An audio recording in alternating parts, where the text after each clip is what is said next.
Hello everyone. तो जैसा बच्चों मैंने कहा था कि हम लोग क्लास 12th का भी सिलेबस साथ साथ शुरू करेंगे, क्योंकि ऐसे बहुत बच्चे हैं जो क्लास 12th में हैं और बोर्ड एग्ज़ाम के साथ साथ वो नीट और जे की प्रिपरेशन भी करना चाहते हैं। तो ऐसे में उनके सामने ये एक बहुत बड़ा एक कह सकते हो कि कन्फ्यूज़न होता है कि प्रिपरेशन कैसे किया जाए। बोर्ड्स को देखें कि प्रिपरेशन करें और किसी एक चीज़ के पीछे दूसरी चीज़ हैम्पर ना होने पाए। तो कुछ बच्चे मुझको लगातार कमेंट में ये कह भी रहते कि सर हम लोग क्लास 12th में हैं और 12th का सिलेबस भी साथ साथ शुरू कर दिया जाए, तो हमारा दोनों काम हो जाएगा। 12th भी हमारा चलता रहेगा और हम लोग प्रिपरेशन भी अच्छे से करते रहेंगे। तो इसलिए हम लोग क्लास 12th का सिलेबस भी शुरू कर रहे हैं आज से। और जो बच्चे जिनको बोर्ड्स के लिए प्रिपेयर करना है वो भी साथ जुड़ेंगे, जो सिर्फ IIT JEE नीट के लिए प्रिपरेशन कर रहे हैं वो भी साथ जुड़ेंगे, जिनको बोर्ड्स प्लस नीट JEE साथ देना है वो भी साथ जुड़ेंगे। तो ये एक क्लास ऐसी क्लास होगी जिसमें हमें एक सब कुछ एक ही क्लास में हमको मिल जाएगा। हमारी सारी प्रिपरेशन एक ही क्लास में होती जाएगी। ऐसा क्लास को डिज़ाइन किया जाएगा, ऐसा हम लोग प्रिपरेशन करेंगे, ऐसे क्वेश्चंस करेंगे कि हमारे सारे जो हमारे एग्ज़ाम्स हैं, चाहे वो प्योरली जो बच्चे या जो कुछ बच्चे ऐसे भी हैं जिनको ये है कि हमें सिर्फ फ़िलहाल में सिर्फ प्योर बोर्ड्स पर ध्यान देना है, तो वो बच्चे भी साथ जुड़ेंगे। हम लोग इस क्लास को ऐसे मैनेज करके चलेंगे, ऐसे डिज़ाइन करेंगे कि ये सारे बच्चों के लिए एकदम से बेनिफिशियल होगा। तो बच्चों, हम लोग क्लास 11th का सिलेबस बहुत अच्छे से बहुत डीप में बिलीव करो बहुत डीप में जाकर क्लियर कर रहे हैं। तो अब हम लोग आज से क्लास 12th का सिलेबस भी शुरू करते हैं, ठीक है। तो आज तो फर्स्ट क्लास है, क्लास 12th का पहला chapter electric charges and fields पहली क्लास है। तो पहली क्लास तो बहुत अच्छा सा इंट्रोडक्शन होगा कि क्या है, कैसे है, क्या पढ़ना है और चार्ज वगैरह की बात करेंगे। और फिर इसी क्रम में हमारा जो सिलेबस है बहुत बढ़िया से बहुत सटीक तरीके से हर एक चीज़ को, हर एक एग्ज़ाम को ध्यान में रखते हुए इस क्लास को हम लोग इस पूरे बैच को लेके चलेंगे, ठीक है।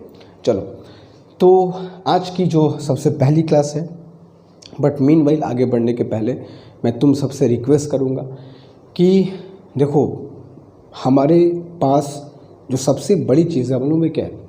वो है टाइम, समय। तुम जिस एज में हो उस एज में तुम्हारे पास सबसे बड़ी चीज़ है और वो है टाइम। तुम किसी भी व्यक्ति से जो तुमसे बड़े हो, बुज़ुर्ग हो, थोड़ा सा एक्सपीरियंस हो, उनसे पूछो तो उनका यही जवाब होगा कि तुम्हारे पास सबसे बड़ी जो प्रॉपर्टी है, जिसको एसेट कह सकते हो, वो तुम्हारा टाइम है। इसको जिस बच्चे ने सही तरीके से यूज़ कर लिया वो आगे के लिए एकदम बहुत अच्छे से उसकी लाइफ जाने वाली है। तो इस बात का ध्यान रखना कि टाइम को बहुत अच्छे से हमको मैनेज करना है। कोई भी ऐसा काम अगर तुमको लग रहा है कि नहीं, ये अपने टाइम को बेवजह किल कर रहा है, तो कोशिश करो उससे जल्दी से जल्दी दूर हो जाने की, ठीक है। क्लास 11th के फर्स्ट चैप्टर को हम लोग लगभग ख़त्म करने वाले हैं। तो जिन बच्चों ने भी अब तक नहीं कंप्लीट किया है, सिलेबस नहीं देखा है, वो पूरे चैप्टर को अच्छे से देख लें। जहाँ भी लेक्चर में जो सीक्वेंस है उस सीक्वेंस को फॉलो करते हुए पूरे चैप्टर को कंप्लीट करें, ठीक है। और साथ साथ चलना बहुत ज़रूरी है हमारे सिलेबस को प्लान्ड वे में सही तरीके से और बढ़िया तरीके से कंप्लीट करने के लिए, ठीक है। चलो, तो आज हम लोग शुरू करते हैं बच्चों, क्लास 12th का शुभारंभ करते हैं। पहला chapter electric charges and fields और आज है उसका लेक्चर नंबर 1। सबसे पहले हम लोग बात करते हैं कि इस चैप्टर में हमें सबसे पहले जो चीज़ स्टार्टिंग में पढ़नी है उस चीज़ का नाम है इलेक्ट्रिक चार्ज। इलेक्ट्रिक चार्ज जिससे तुम्हारी मुलाकात, तुम्हारा सामना आगे के कुछ चैप्टर्स में लगातार हमेशा होता रहेगा, ठीक है। तो थोड़ा सा एक हिस्टोरिकल बैकग्राउंड में जाकर देखते हैं कि एक्चुअली में हुआ क्या था। तो अगर हम लोग चार्ज के डिस्कवरी का बात करें, एग्जैक्ट डिस्कवरी का तो ऐसा कुछ नहीं है, लेकिन जो हम लोगों को पता है उसके आधार पर बात किया जाए तो आज से अप्रॉक्सीमेटली 2600 साल पहले की बात है, दैट इज़ 600 BC, ठीक है। और एक खूबसूरत सी जगह है जिसको हम लोग आज ग्रीस के नाम से जानते हैं। बच्चों ऐसा कहा जाता है कि जो जांच की सबसे पहली डिस्कवरी है, जो ऑब्जर्वेशन है, वो 600 BC ग्रीस में देखा गया था। देखो ह्यूमन नेचर है, ह्यूमन नेचर चीज़ों को ऑब्जर्व करना और उसकी जांच पड़ताल करना, खोजना, उसके पीछे रीजनिंग करना, तभी आज हम लोग यहाँ तक पहुँच सके। अगर ह्यूमन नेचर ये नहीं होता, खोजना, ऑब्जर्व करना, उसके पीछे की वजह को जानना, सीखना, तो आज हम लोग जिस जगह पे है वहाँ पे नहीं होते। आज भी हम लोग वो पुराने ज़माने में जी रहे होते। तो ह्यूमन नेचर चीज़ों को ऑब्जर्व करके उसके पीछे का कारण खोजना। तो ग्रीस 600 BC में एक बड़े ही कमाल के फिलोसोफर थे जिनका नाम था बच्चों थेल्स, या इनको हम लोग थेल्स ऑफ मिलेटस भी कह करके पुकारते हैं। Thales of Miletus, Miletus actually में एक जगह है जहाँ पर ये रहते थे, तो इनको थेल्स ऑफ मिलेटस के नाम से पुकारा गया। ग्रीस में ये इनको बहुत शायद कह सकते हो कि एंशिएंट ग्रीक का सबसे पहला फिलोसोफर होने का दर्जा इनको प्राप्त था, थेल्स को।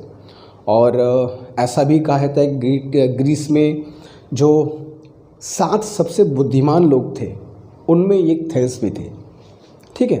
मैथमेटिशियन थे, फिलोसोफर थे, काफ़ी कुछ इनके बारे में तुमको सुनने को मिलेगा अगर तुम कभी सर्च करोगे तो। एक चीज़, इंटरेस्टिंग चीज़ तुमको इनके बारे में और बताऊं कि थेल्स ने एक थ्योरी दिया था और जिसके आधार पर इन्होंने माना था कि जो पूरा हमारा ब्रह्मांड है वो सिर्फ एक पार्टिकल से, एक मैटर से मिलकर बना हुआ है, और वो एक मैटर को इन्होंने कहा था वाटर। तो इनका मानना था कि हमारा जो पूरा संसार है, पूरा जो वर्ल्ड है, वो वाटर से मिलकर बना हुआ है। ये इनकी फिलॉसफी थी, जो भी है ना। तो थेल्स को बहुत हाईली रिगार्ड करते हैं फिलॉसफी के फील्ड में, ठीक है। तो ऐसा माना जाता है कि यही जो थेल्स थे, इन्होंने पहली बार ऑब्जर्व किया था कि जब हम लोग एक सब्सटेंस होता है जिसको हम बोलते हैं बच्चों एम्बर। एम्बर क्या होता है? एम्बर एक सब्सटेंस है, मटेरियल है जो पेड़ से हमको मिलता है, जिसको रेजिन कहते हो, पेड़ का, ट्रीज का, वहाँ से मिलने वाला सब्सटेंस होता है, ठीक है। इसको पहले के ज़माने में इसको बहुत अच्छे से यूज़ करके इसकी ज्वेलरी और डेकोरेशन के सामान वगैरह बनाए जाते थे, ठीक है। और ये बहुत कह सकते हो कि एक मेडिसिन के तौर पर बहुत काम करता था उस वक्त, ठीक है। तो एम्बर एक सब्सटेंस होता था। इस सब्सटेंस को जब एक सिल्क के क्लॉथ या फिर वूल से जब रगड़ा गया, रब किया गया, तो ये जो एम्बर था ये छोटे छोटे पार्टिकल्स को अट्रैक्ट करना शुरू कर दिया। छोटे छोटे पार्टिकल्स को, डस्ट को अपनी ओर अट्रैक्ट करना शुरू कर दिया। अब ये तो आज हम बहुत कॉमन देखते हैं, लेकिन ये 2600 साल पहले की बात है, आज की नहीं है। आज हमारे लिए चीज़ बहुत कॉमन है, हम इसके बारे में सब कुछ जानते हैं कि ऐसा क्यों होता है। उस वक्त किसी को कुछ नहीं पता था, बस संसार बना था और लोग चीज़ों को देख रहे थे और उसके पीछे मतलब सोचते थे ये चीज़ कैसे हो रही है ना। तो उस वक्त की ये बात है। तो 600 BC में ये जब एम्बर को सिल्क के कपड़े या वूल से जब रब किया गया, तो ये एम्बर छोटे छोटे पार्टिकल्स को अट्रैक्ट करना शुरू कर दिया। ऐसा ऑब्जर्वेशन हम लोग का मानना है कि थेल्स ने ये ऑब्जर्व किया था, यहाँ से बात की शुरुआत हुई थी। ये एम्बर जो है, इस एम्बर को ग्रीक वर्ड में, अच्छी चीज़ जानना चाहिए, इस एम्बर को बच्चों ग्रीक में इलेक्ट्रॉन कह करके पुकारा जाता था, इलेक्ट्रॉन। इसी इलेक्ट्रॉन वर्ड से फिर इलेक्ट्रिसिटी वर्ड की उत्पत्ति हुई, ठीक है। तो ये सब कुछ बेसिक फैक्ट्स हैं, तो हमको जानना चाहिए। हम जब शुरुआत करते हैं किसी चीज़ की तो हमको उसका सब कुछ जानना चाहिए, कहाँ से कैसे हुआ। तो ये चीज़ ऐसे थी। तो एम्बर को जब सिल्क के कपड़े या वूल से रब किया गया तो छोटे छोटे पार्टिकल्स को अट्रैक्ट करना शुरू कर दिया गया। लेकिन बाद में देखा गया कि जो अट्रैक्ट करने की प्रॉपर्टी है ये केवल एम्बर तक सीमित नहीं है। ऐसे ढेरों सब्सटेंस है जिनको एक दूसरे के साथ रगड़ने पर, रब करने पर वो छोटे छोटे पार्टिकल्स को अपनी तरफ अट्रैक्ट करना शुरू कर देते हैं। ठीक है, ये सिर्फ तो यहाँ से शुरुआत हुई थी, मगर बाद में से ढेरों हज़ारों सबस्पेंस तुमको देखने को मिले जहाँ पर रब करने पर वो छोटे छोटे पार्टिकल्स को अट्रैक्ट करना शुरू कर दिए। जैसे एग्जांपल अगर तुमको बताऊं तो बहुत ही कॉमन एग्जांपल है, एक होता है glass rod with silk cloth. जैसे ग्लास रॉड को अगर मैं सिल्क के कपड़े के साथ रब करूं तो इस ग्लास रॉड में भी वही प्रॉपर्टी आ जाती है जो एम्बर में आ रही है। ये भी छोटे छोटे पार्टिकल्स को आपस में अट्रैक्ट करना शुरू कर देता है। और एक और एग्जांपल अगर बताऊं, दूसरा एग्जांपल, अगर हम लोग एक प्लास्टिक की रॉड को कैट्स फर के साथ, कैट का जो फर होता है उसके साथ अगर रगड़े तो इसमें भी वही प्रॉपर्टी आ जाती है। तो ये अट्रैक्ट करने की प्रॉपर्टी कुछ खास चीज़ों तक लिमिटेड नहीं था, ऐसे बहुत सारे सब्सटेंस हमको देखने को मिले जहाँ पर रब करने पर यह अट्रैक्शन की प्रॉपर्टी मिलती थी। तो अब इसमें यह भी देखा गया कि फॉर एग्जांपल जैसे हमने ग्लास रॉड को सिल्क से रब किया, ठीक है, और प्लास्टिक रॉड को कैट्स फर के साथ रब किया, तो ये छोटे छोटे पार्टिकल्स को अपनी तरफ अट्रैक्ट करने शुरू कर दिए। इसमें कुछ और चीज़ें भी देखने को मिली, जैसे एग्जांपल के तौर पे हमने ग्लास रॉड को सिल्क से रब किया, ठीक है, तो ग्लास रॉड और सिल्क में भी अट्रैक्शन फोर्स लगना शुरू हो गया। ऐसे ही जब देखा गया कि प्लास्टिक रॉड को कैट्स फर के साथ रब किया गया तो ये दोनों आपस में अट्रैक्ट हुए। जैसा कि ये दोनों आपस में अट्रैक्ट हुए, ये भी अट्रैक्ट हुए। सिमिलरली ग्लास रॉड और प्लास्टिक रॉड को जब ग्लास रॉड को सिल्क से रब कर लिया, प्लास्टिक रॉड को कैट्स फर से रब कर लिया और फिर इन दोनों को पास में लाया तो फिर ये दोनों आपस में अट्रैक्ट करना शुरू कर दिए। जबकि ग्लास रॉड कैट्स फर्स को रिपेल करता था, जबकि सिल्क प्लास्टिक रॉड को रिपेल करता था। तो काफ़ी चीज़ें इसमें देखी गई कि कौन किसको रब करने पर अट्रैक्ट करता है, रिपेल करता है। काफ़ी इसको अच्छे से कई साल तक इसको देखा गया, समझा गया, एनालिसिस किया गया। तो कुछ कॉन्क्लूज़न हम लोगों ने निकाला। अभी तक तुमको सिर्फ हमने ये बताया है कि हम लोगों ने ऑब्ज़र्व क्या किया और ऑब्जर्वेशन किस तरीके से किया और क्या क्या फाइंड किया। उस ऑब्जर्वेशन पे कई साल लग गए उसको अच्छे से समझने में, इसका पूरा एनालिसिस करने में, और तब जाकर के फिजिसिस्ट लोगों ने एक कॉन्क्लूज़न ड्रॉ किया और वो कॉन्क्लूज़न ही इलेक्ट्रिक चार्ज के फॉर्म में आज हमको देखने को मिलता है।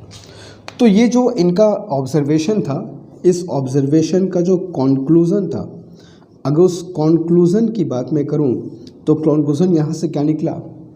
सबसे पहली बात कि इन लोगों ने, फिजिसिस्ट लोगों ने, जब ये रबिंग के वजह से अट्रैक्शन रिपल्शन को ऑब्जर्व किया तो उन्होंने ये चीज़ कॉन्क्लूड करी, ये निष्कर्ष निकाला कि जब भी दो बॉडी को हम लोग रब करते हैं, रगड़ते हैं, तो वो एक प्रॉपर्टी को एक्वायर कर लेते हैं। They acquire a property after getting rubbed against each other.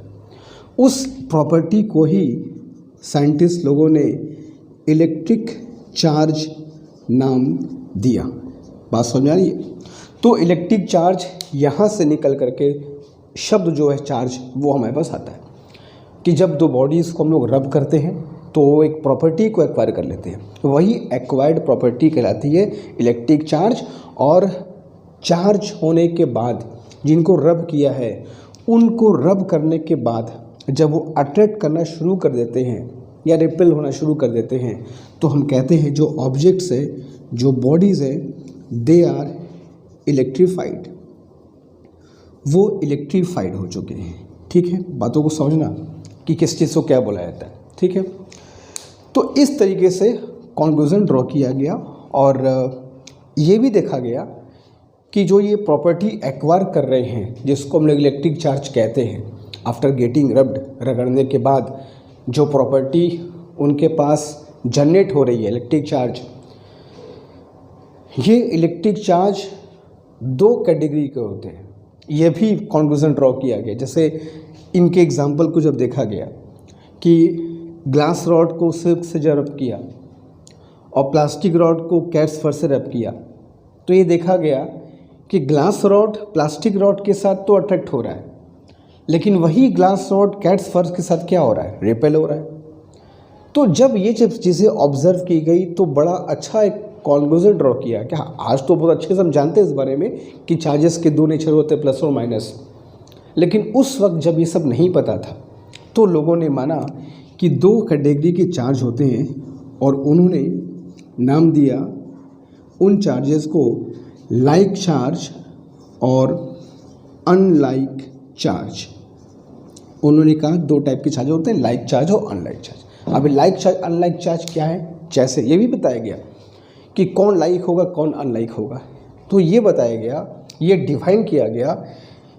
अब ध्यान से बात को सुनना, ये डिफाइन किया गया कि जब भी दो बॉडी को आपस में हम लोग रब करते हैं, रगड़ते हैं, तो उन पर जो चार्ज अपीयर होता है वो हमेशा डिफरेंट टाइप का चार्ज होता है, लाइक चार्ज नहीं होता है, वो हमेशा अनलाइक चार्ज होगा। जैसे अगर मैं ग्लास रॉड को सिल्क के साथ रब करता हूँ तो ग्लास रॉड पे एक टाइप का चार्ज आएगा, सिल्क रॉड पे किसी दूसरे टाइप का चार्ज आ जाएगा। तो अनलाइक चार्ज आते हैं रबिंग करने पर, लाइक चार्ज कभी नहीं आ सकते। सिमिलरली प्लास्टिक रॉड को अगर कैट्स फर के साथ रब करेंगे तो प्लास्टिक रॉड पे किसी दूसरे टाइप का चार्ज आएगा, कैट्स फर पे किसी दूसरे टाइप का चार्ज आएगा। अब ये सोचो, इन दोनों को रब करने के बाद इन पे डिफरेंट टाइप का चार्ज आ रहा है। अच्छा, कैसे पता कि डिफरेंट टाइप का चार्ज आ रहा है? क्या आप कैसे पता किए होंगे? जस्ट इमेजिन, हमें कैसे पता कि यार ग्लास रॉड को सिल्क के साथ रब किया तो दोनों पर जो चार्ज एबियर हुआ है वो अलग अलग किस्म का है? कैसे पता? बहुत सिंपल तरीका है। हमने ग्लास को सिल्क के साथ रब कर लिया, जस्ट लिसन, सुनना, अभी पूरा कॉन्सेप्ट क्लियर होगा। हमने ग्लास रॉड को सिल्क के साथ रब कर लिया, प्लास्टिक रॉड को कैट्स फर के साथ रब कर लिया, और चारों क्या हो गए, इलेक्ट्रिफाइड। चारों पर चार्ज अपीयर हो गया, ठीक है, as per the concept, as per the principle. चारों के चारों क्या हो गए, इलेक्ट्रिफाइड हो गए। अब किस पर लाइक है किस पर लाइक मुझको नहीं पता, कैसे चेक करेंगे? एग्जाम्पल बहुत सिंपल है, मैंने ग्लास रॉड को सिल्क के साथ रब किया और पास लाया तो देखा कि इनमें क्या हो रहा है, अट्रैक्शन हो रहा है। बात समझ में आ रही है? लेकिन जब उसी सिल्क को प्लास्टिक रॉड के पास लाया, किस प्लास्टिक रॉड को, जो कि कैट्स फर के साथ रब किया जा चुका है, उसी सिल्क को जब प्लास्टिक रॉड के साथ लाया तो ये दोनों क्या हो रहे हैं, रिपेल कर रहे हैं। और उसी प्लास्टिक रॉड को ग्लास रॉड क्या कर रहा है, अट्रैक्ट कर रहा है। तो जिस प्लास्टिक रॉड को, जिस चार्ज प्लास्टिक रॉड को ग्लास रॉड अट्रैक्ट कर रहे हैं, उसी को सिल्क क्या कर रहा है, रिपेल कर रहा है। यानी कि दोनों पर जो टाइप है वो डिफरेंट है। उसी प्रकार जब प्लास्टिक रॉड को कैट्स फर के साथ रब किया तो हमने देखा कि प्लास्टिक रॉड ग्लास रॉड को तो अट्रैक्ट कर रहा है, लेकिन कैट्स फर ग्लास रॉड को रिपेल कर रहा है। इसका मतलब कि इन दोनों पर चार्ज भी क्या है, डिफरेंट टाइप का है। अगर सेम टाइप का होता तो जब प्लास्टिक रॉड ग्लास रॉड को अट्रैक्ट कर रहा होता तो कैट्स फर क्यों नहीं अट्रैक्ट करता, अगर सेम टाइप का होता तो रब करने के बाद हमेशा जो चार्ज अपीयर होगा वो हमेशा डिफरेंट टाइप के चार्ज होंगे, दैट इज़ अनलाइक चार्ज इसको कहा गया।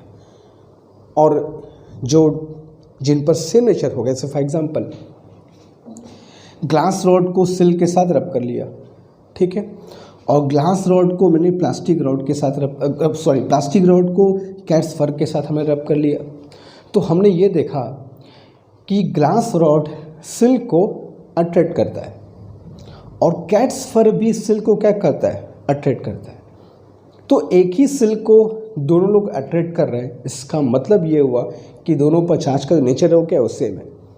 तो इस तरीके से हम लोगों ने ये पता लगाया कि चार्ज के दो नेचर होते हैं, एक लाइक चार्जेस और दूसरा क्या होता है, अनलाइक चार्जेस, ठीक है। अब नाम इसका बाद में जो रखा गया, कैसे रखा गया, उसकी बात हम लोग करेंगे अभी। और ये जो चार्जेस का नेचर है, लाइक और अनलाइक, इसको हम कहते हैं पोलैरिटी ऑफ चार्जेस। कि चार्ज की पोलैरिटी क्या है, सेम टाइप है कि डिफरेंट टाइप है। यहाँ पर एक और इंटरेस्टिंग चीज़ बताऊंगा तुम लोग को, वो ये है कि जब भी हम लोग ग्लास रॉड और सिल्क का एग्जांपल लेता हूँ ना, बड़ी एग्जांपल है ये, हर बार तुमको देखने को मिले। याद रखना, अब तक पूरे डिस्कशन में मैंने कहीं भी प्लस माइनस का नाम नहीं लिया है, वो तो बाद में भी आएगा। अभी तो बता रहा हूँ कि साइंटिस्ट लोगों ने जो देखा उसका इंटरप्रिटेशन कैसे किया, उसको शुरुआत में उन्होंने कैसे कंक्लूड किया। तो ये जो कंक्लूज़न है उसके आधार पर ये मान लिया गया लाइक चार्जेस अनलाइक चार्जेस। अभी एक चीज़ और तुम समझो कि जब ग्लास रॉड को सिल्क के साथ रब करते हैं तो दोनों क्या होते हैं, चार्ज हो जाते हैं, ठीक है, इलेक्ट्रीफाइड हो जाते हैं।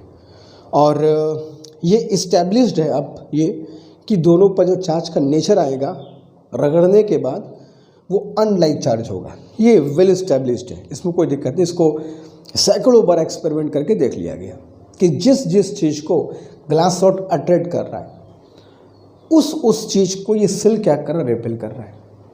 और जिस चीज़ को सिल्क अट्रैक्ट कर रहा है उस चीज़ को ग्लास रॉड रिपेल कर रहा है। तो काफ़ी अच्छे से इसको देख करके ये इस्टेब्लिश कर दिया गया कि जब भी दो बॉडीज़ को रब करेंगे उन पे जो चार्ज का नेचर आएगा वो हमेशा अनलाइक चार्ज होगा, लाइक कभी नहीं हो सकता। अब यहाँ पर एक बात और सामने आई, जब हमने ग्लास रॉड को सिल्क के साथ रब कर दिया, जैसे फॉर एग्जांपल मैं भी कोई चार्ज का नेचर नहीं ले रहा हूँ, मैं कोई डायग्राम ड्रॉ नहीं कर रहा हूँ। जब भी हमने एक ग्लास रॉड, मान लो एक ग्लास रॉड है और ये सिल्क का कोई कपड़ा है, इन दोनों को मैंने रगड़ा अच्छे से और ये एक दूसरे को क्या करेंगे, अट्रैक्ट करेंगे, तभी ये क्लियर होगा कि अच्छा, तभी ये क्लियर भी हो गया। ये जो अट्रैक्शन रिपल्शन देखा, यहाँ से क्लियर भी लोगों ने मान लिया कि जो अनलाइक चार्ज होते हैं वो एक दूसरे को अट्रैक्ट करते हैं, जो लाइक चार्जेस होते हैं वो रिपेल करते हैं। जैसे एग्जांपल के तौर पे मैंने इसको इसके साथ रब किया, इन पे नेचर डिफरेंट आ गया मगर अट्रैक्शन है। मैंने इसको इसके साथ रब किया, अभी इसको इसके साथ रब किया, प्लास्टिक को कैट्स फर के साथ, दोनों पर चार्ज का नेचर अपोजिट है, अनलाइक है मगर अट्रैक्शन है। ग्लास रॉड और कैट्स फर पे नेचर ऑफ चार्ज सेम है मगर पास लाया तो रिपल्शन शुरू हो गया। सिल्क पर वही चार्ज का नेचर है जो प्लास्टिक रॉड पे है, लेकिन जब पास लाया तो रिपल्शन शुरू हो गया। तो ये भी एक इस्टेब्लिश फैक्ट मिल गया हम लोगों को कि लाइक चार्जेस जो होते हैं रिपेल करते हैं और अनलाइक चार्जेस एक दूसरे को अट्रैक्ट करते हैं, ये भी इस्टेब्लिश हो गया। फिर एक बात और देखने को मिली कि जब ग्लास रॉड को सिल्क से बढ़िया से रगड़ लिया गया, अच्छे से चार्ज कर लिया गया और फिर इन दोनों को आपस में टच कराया गया, पास लाया नहीं गया, एकदम से टच करा दिया, फिजिकल कांटेक्ट ला दिया, फिजिकल कांटेक्ट करा दिया ताकि एक दूसरे को टच करना शुरू कर दे। तो जैसे ही हम लोगों ने ग्लास रॉड और सिल्क को आपस में रब किया, चार्ज किया, फिर पास ला के टच करा दिया, दोनों का जो चार्ज है वो ख़त्म हो गया। यानी कि जो चार्ज जो इन पे चार्ज था वो न्यूट्रलाइज्ड हो गया, मतलब इन दोनों के चार्ज आपस में मिल करके ज़ीरो हो गए, न्यूट्रल हो गए, ख़त्म हो गए। तो ये जब ऑब्जर्वेशन देखा तो लोगों ने ये पाया कि इनके पीछे जो चार्ज का जो नेचर आ रहा है वो एक दूसरे को न्यूट्रलाइज कर दे रहा है। इस आधार पे एक अमेरिकन फिजिसिस्ट थे जिनका नाम था, याद रखना, बेंजामिन फ्रैंकलिन, अमेरिकन फिजिसिस्ट थे। तो बेंजामिन फ्रैंकलिन ने इस फिलॉसफी को ध्यान रखते हुए चार्जेस का जो नामकरण किया वो नामकरण किया पॉजिटिव चार्ज और नेगेटिव चार्ज।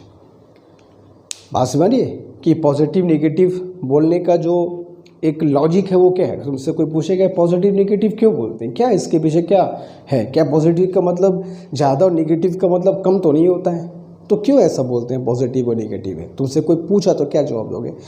लॉजिक ये है कि जब भी दो चीज़ों को रब करो वो चार्ज हो जाएंगे, इलेक्ट्रीफाइड हो जाएंगे, और जब उनको नज़दीक लाओगे बेटा, टच कराओगे, तो वो न्यूट्रलाइज हो। अच्छा, कैसे पता न्यूट्रलाइज हो जाएंगे?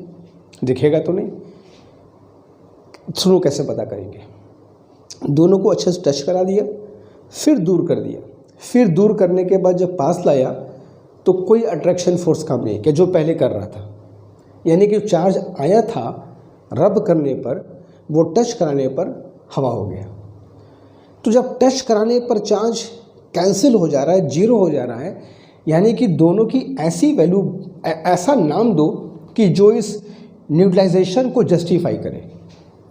तो क्यों ना एक को पॉजिटिव एक को नेगेटिव बोल दिया जाए, ताकि दोनों को मिले और जीरो हो जाए, और ये जो न्यूट्रलाइज हो रहा है वो जस्टिफाई हमारा हो जाए। तो अमेरिकन फिजिसिस्ट बेंजामिन फ्रैंकलिन ने ही नामकरण कर दिया कि चार्ज की जो दो कैटेगरी हम लोगों ने खोजे हैं सालों साल की मेहनत से, उनमें एक पॉजिटिव है और दूसरा नेगेटिव है। एंड बाई कन्वेंशन, अब किसको पॉजिटिव किसको नेगेटिव बोला जाए, तो बाई कन्वेंशन ये माना गया कि ग्लास रॉड को जब सिल्क से रब करते हैं तो ग्लास रॉड पर जो चार्ज आएगा वो पॉजिटिव नेचर का होगा, और सिल्क के कपड़े पर जो चार्ज आएगा वो नेगेटिव नेचर का होगा। तो इस तरीके से हम लोगों ने चार्ज के बारे में पूरा समझा, उसको जाना, और चार्ज के नाम तक पहुँचे कि एक को पॉजिटिव बोला जाए, एक को नेगेटिव बोला जाए। तो ये एक चार्ज का एक ब्रीफ डिस्कशन है, हिस्ट्री है, जहाँ से चार्ज का ओरिजिन हुआ, शुरुआत हुआ, हम लोगों ने क्या देखा, उसको जो देखा उसका कॉन्क्लूज़न कैसे निकाला, लाइक अनलाइक के पीछे लॉजिक क्या है, क्यों दो कैटेगरी चार्ज की हम डिफाइन करते हैं, और कैसे इनका हमने नामकरण किया कि एक पॉजिटिव होगा एक नेगेटिव होगा, इसके पीछे का लॉजिक क्या है। ठीक है, तो ये आज हमारा डिस्कशन था, सिर्फ एक छोटा सा एक इंट्रोडक्शन था कि इलेक्ट्रिक चार्ज होता क्या है, कैसे इसका ओरिजिन हुआ, और खैर ये तो बहुत बेसिक सी बात है। आज हम लोग चार्ज के बारे में ये तो नहीं कह सकता कि सब कुछ जान गए, नोबडी नोज़ कि चार्ज के अंदर और क्या क्या छुपा है एज अ प्रॉपर्टी, लेकिन काफ़ी कुछ हम लोग चार्ज के बारे में जानते हैं, और उसी चीज़ को, उसी प्रॉपर्टी को, उसी प्रिंसिपल्स को हम लोगों को बच्चों इस चैप्टर में एकदम जी जान से मन लगा के पढ़ना है। तो आज की क्लास मैं बहुत लंबी नहीं करने वाला हूँ, और ये छोटी सी क्लास थी जहाँ मैं तुमको बस ये बताने वाला था कि किस तरीके से चार्ज का ओरिजिन हुआ, और इंट्रोडक्शन क्लास का था कि हमारा क्लास 12th का सिलेबस अब से आज से यहाँ से शुरुआत होता है। ठीक है, तो बच्चों नेक्स्ट क्लास में मिलते हैं हम लोग, और बात करेंगे इस चैप्टर में आगे हमें क्या पढ़ना है, और क्या क्या चीज़ें चार्ज से जुड़ी हुई है, चार्ज के प्रॉपर्टी से जुड़ी हुई हैं, और चार्ज से क्या क्या रिलेटेड चीज़ें हैं जो हमको इस चैप्टर में पढ़ना है। ठीक है, फिर आगे चार्ज के बाद इलेक्ट्रिक करंट की बात करेंगे, मैग्नेटिज्म की बात करेंगे, फिर दोनों कंबाइन भी करेंगे। तो क्लास 12th का जो फर्स्ट बुक का सिलेबस है, फर्स्ट बुक का बहुत ही खूबसूरत है, बहुत नेचर के क्लोज है तुम्हारा फर्स्ट बुक। ठीक है, और उसको उस तरीके से हम लोग पढ़ेंगे भी। ठीक है, सीखने की कोशिश करेंगे। बाकी एग्ज़ाम में जो भी चीज़ें होंगी, हमेशा मैं कहता हूँ सीखने पर फोकस करो, rest of the things will take care of themselves. बाकी चीज़ें अपना ध्यान रख लेंगे, तुम बस सीखने में ध्यान रखो। ठीक है, तो आज की क्लास को यहाँ पे स्टॉप करते हैं बच्चों हम लोग, और नेक्स्ट क्लास में जल्दी ही मिलेंगे और बात करेंगे कि आगे हम लोग क्या पढ़ना है। जैसे चार्जिंग बाय इंडक्शन है, फिर कंजर्वेशन प्रिंसिपल है, और क्वांटाइजेशन प्रिंसिपल है, बड़ा अच्छा प्रिंसिपल है, इनकी बात करेंगे। देन कूलॉम्स लॉ की शुरुआत होगी। इस तरीके से पूरा सिलेबस, पूरा चैप्टर हमारा आगे चलेगा। ठीक है, चार्ज के बारे में और कोई इंटरेस्टिंग फैक्ट्स अगर तुम जानते हो या तुमको पूछना है तो comment box is all yours, खुल करके बताओ, डिस्कशन करो। मिलते हैं इस क्लास में। Thank you so much.